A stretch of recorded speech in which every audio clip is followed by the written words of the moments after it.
আসসালামু আলাইকুম, নিশ্চয়ই সবাই ভালো আছেন। আজকে আমি তৈরি করেছি ভাপা পিঠা। বাচ্চারা বিকেল থেকে বলছিল ভাপা পিঠা খাবে, ভাপা পিঠা খাবে।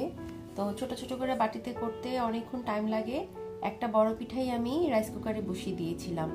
সুন্দর, এই যে দেখুন কেকের মতন হয়ে গিয়েছে। এবার আমি কেকের মতন পিস করে টুকরো টুকরো করে কেটে নিব। এই ভাপা পিঠাটা তৈরি করা খুবই সোজা, আমার বেশিক্ষণ লাগেনি। আপনারা বাসায় ট্রাই করে খাবেন এবং অবশ্যই আমাকে কমেন্ট করে জানাবেন কেমন হলো।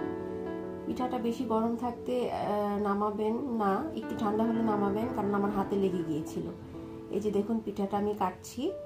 এবার এক পিস করে বাচ্চাদের প্লেটে দিয়ে দিব।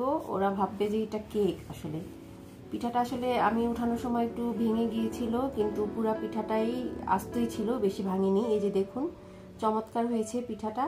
এই পিঠাটা আমি বানিয়েছিলাম তখনই খেয়েছি গরম গরম, চমৎকার হয়েছিল স্বাদ। সবাই ভালো থাকবেন। আবার